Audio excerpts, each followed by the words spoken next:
First question. If two-third of A is equal to 75% of B is equal to 0.6 of C. आता ह्यावेळेस जो men's झाली होती त्यामध्ये या टाइपचा एक क्वेश्चन आला होता, परंतु तिथं काय केलं, इथं पॉइंट दिला आयोगाने की नाही, इथं फक्त काय दिलं पॉइंट. तिथं पॉइंट नसून काय होतं, इथं पाहिजे होतं इक्वल टू पाहिजे होतं. आणि हा क्वेश्चन आयोगानं ॲज इट इज आपल्याला कॉपी केला होता स्टाफ सिलेक्शन कमिशनचा 2015चा क्वेश्चन होता हा SSCचा. आता पहा, टू थर्ड ऑफ ए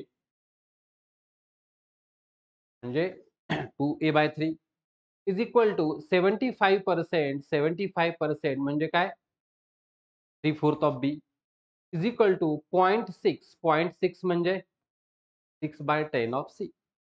म्हणजेच इथं आपल्याला जेव्हा आपण इथं रेशो घेणार ABC यांचा, तेव्हा या रेशोमध्ये इथं आपण ह्या दोघांचं जेव्हा कंपॅरिझन करूया, तेव्हा किती येईल, 4 2 जा 8. 8a is equal to 9b म्हणजे A डिव्हायडेड बाय B.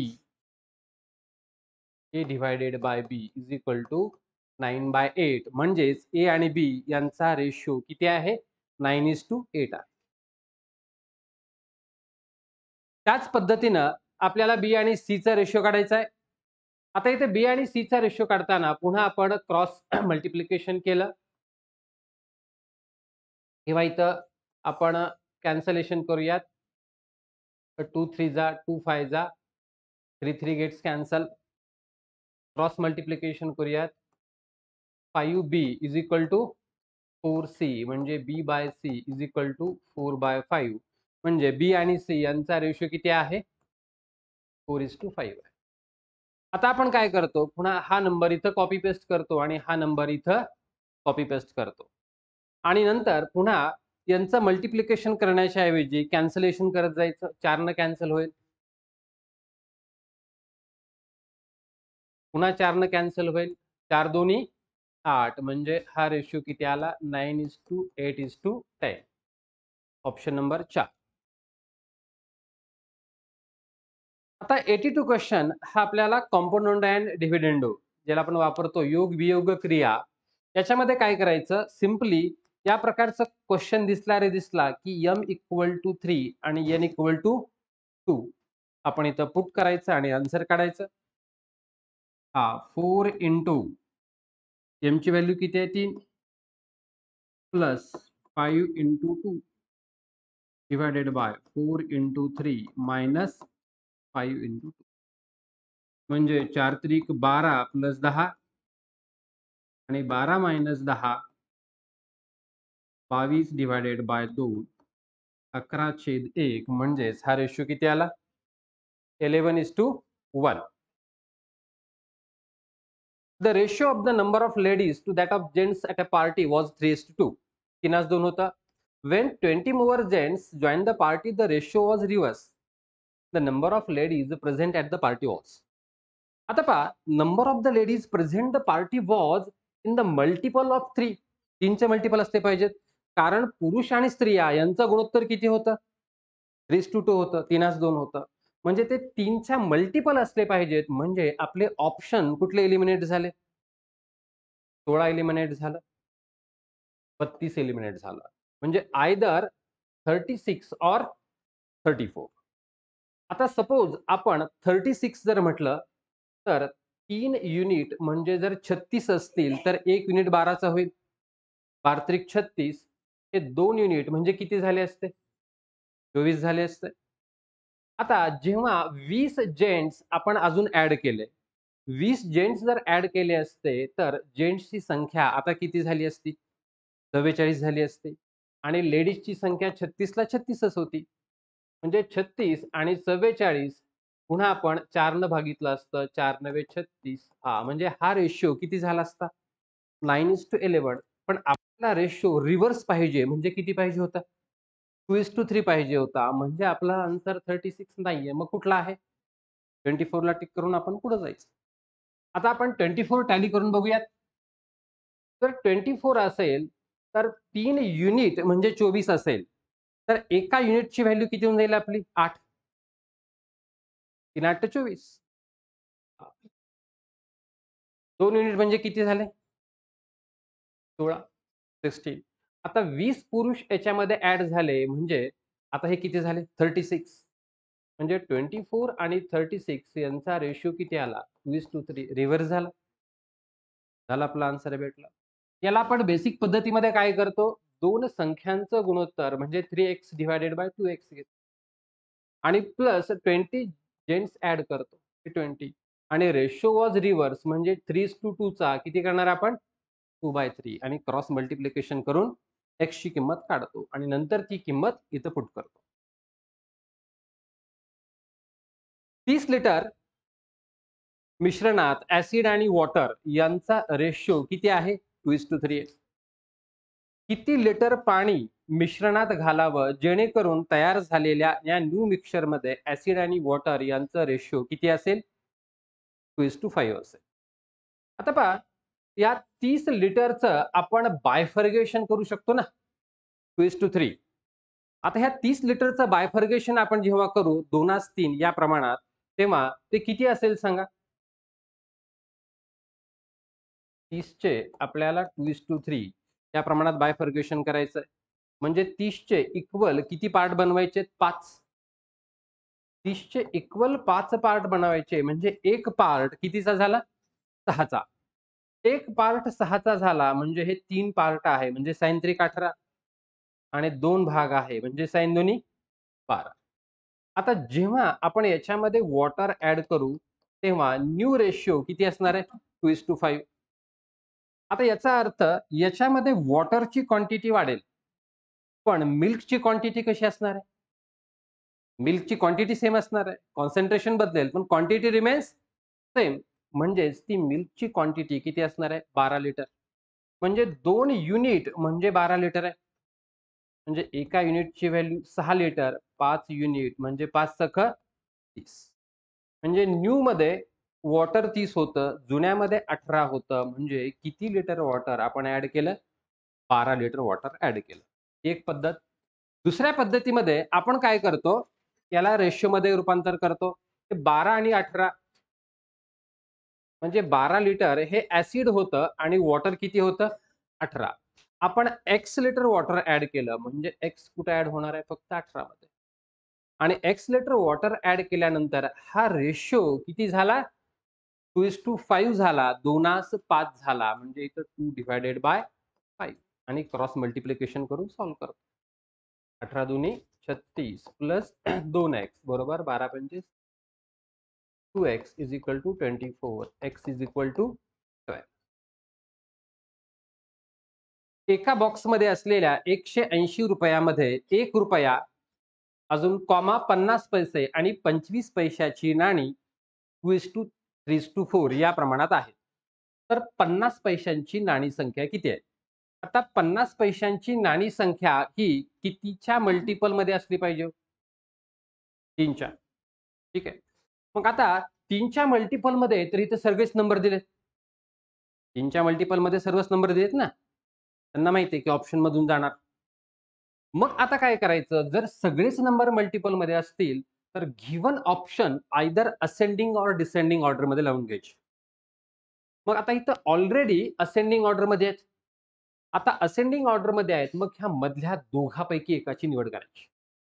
मधल्या दोघापैकी एकाची निवड करायची.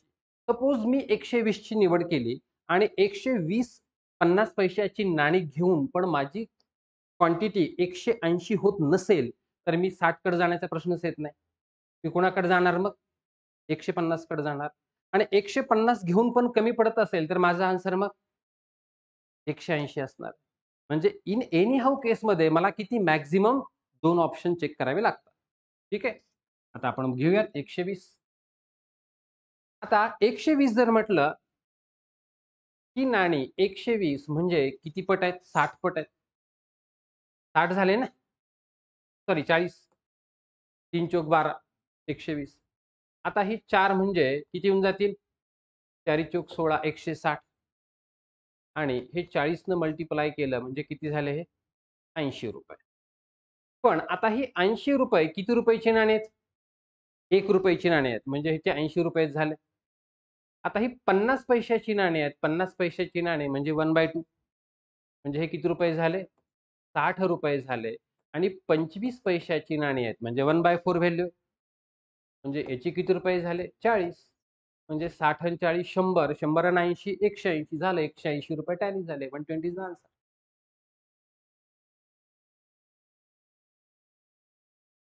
रेशो ऑप्शनवर फार खेळता येतं आपल्याला. त्यामुळे रेशोला नेहमी ऑप्शनकडे फार लक्ष द्यायचं. कारण आपल्याला एक्झाममध्ये टाईम कमी आहे ना. ए आणि बी हे 3:5 या गुणोत्तरात भांडवल गुंतवणूक करतात. ठीक आहे. म्हणजे एनं किती रुपये गुंतवले? 3 आणि बीने किती रुपये गुंतवले? 5. 6 महिन्यानंतर बी इतकीच गुंतवणूक सीने केली. म्हणजे सीने अजून किती रुपये गुंतवले? 5 मध्ये. तर वर्षाच्या अखेरीस त्यांच्या नफ्यामध्ये गुणोत्तर. आता हे गुणोत्तर काढत असताना आपण नफ्याचा गुणोत्तर भांडवल गुणिले मुदत म्हणतो आपण.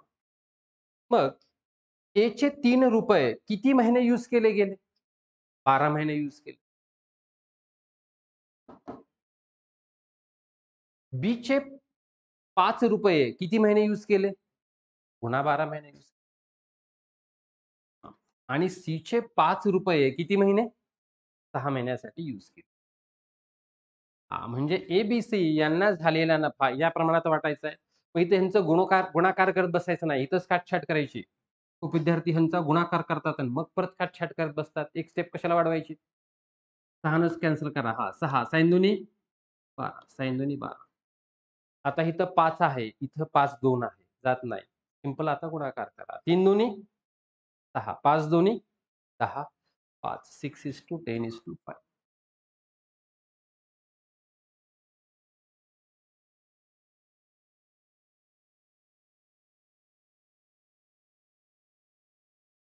ए व बी अनुक्रमे 16,000 आणि 12,000 रुपये गुंतवणूक करून व्यवसाय सुरू करतात.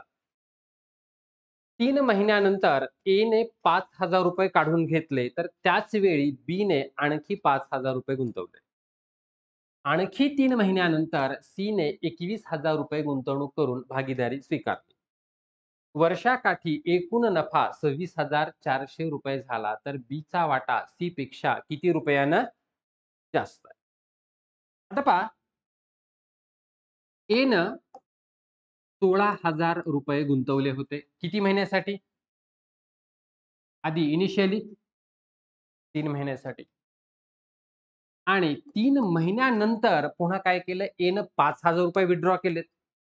म्हणजे एचं जे भांडवल आता 16,000 राहिलं का? नाहीये. 16,000 मधून 5,000 कमी झालं. म्हणजे एचं भांडवल आता किती राहिलं? 11,000 रुपये. आणि हे 11,000 रुपये त्यानं उर्वरित किती महिन्यासाठी ठेवलंय? 9 महिन्यासाठी. 9 3 12 महिने. झालं एचा वाटा. आता बीनं किती भांडवल गुंतवलं होतं? 12,000. किती महिन्यासाठी? 3 महिन्यासाठी आधी. आणि 3 महिने झाले आणि त्याच वेळी बीनं काय केलं? आणखी 5,000 रुपये गुंतवले. अजून ॲडिशनली त्यानं 5,000 ची इन्व्हेस्टमेंट केली. म्हणजे आता बीचं भांडवल झालं किती झालं? 17,000 झालं. ते किती महिन्यासाठी? 9 महिन्यासाठी. पुढं आणखी 3 महिन्यानंतर म्हणजे किती महिने झाले आता? 6 महिने झाले.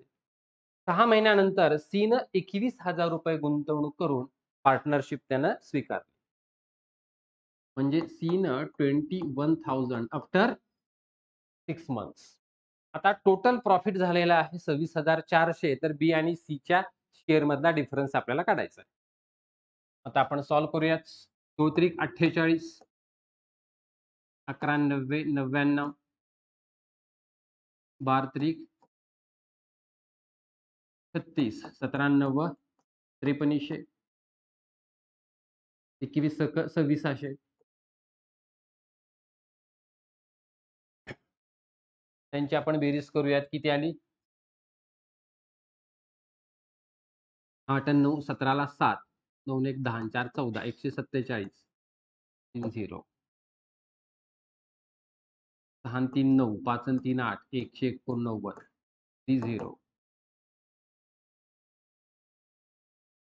आणि 126, 30. ओके. हे 30, हे 30, हे 30 कॅन्सल करूयात. 147, 189, 126 कितीनं भाग जाईल? 3 न जाईल. देऊयात. 3 चोक 12, 3 नवे 27, 3 संग 18, 3 त्रिक 9, 3 चोक 12, 3 दुनी 6. आता परत अजून 7 न जाईल. 7 साती 49, 7 नवे 7 सक्क 42. हां, म्हणजे ए, बी, सी यांचा वाटा कसा आहे? 7:9:6 या रेशोमध्ये वाटायचे. किती रुपये वाटायचे? 26,400. मग आता बी आणि सीचा रेशो मधला डिफरन्स घ्यायचा. कितीचा वाटा डिफरन्स कितीचा आहे? 3चा. 3 आहे. आउट ऑफ टोटल किती? 7 प्लस 9 प्लस 6 22. 22 पैकी 3चा डिफरन्स घ्यायचा आणि कुणाचा?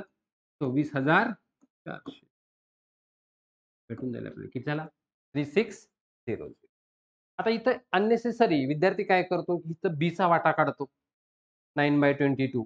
पुन्हा सीचा वाटा काढतो 6/22 आणि पुन्हा त्यांच्यातील डिफरन्स घेतो. ते करायचंच नाही. ह्या रेशो मधलाच डिफरन्स घ्यायचा.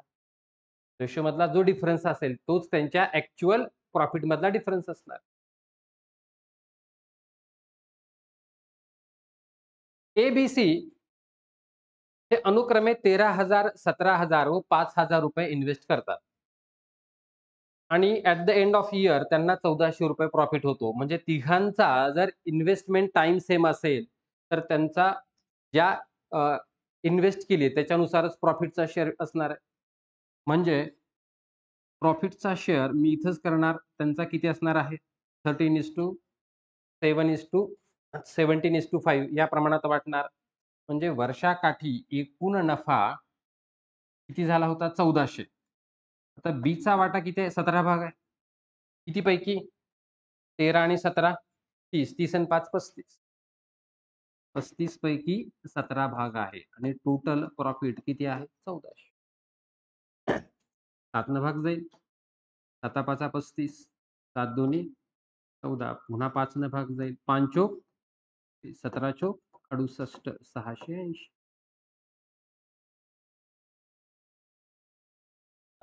छोट्या-छोट्या गणिताला इथंच क्वेश्चन पेपर आहे, तिथंच आपलं त्याच्यावरच काम करायचं.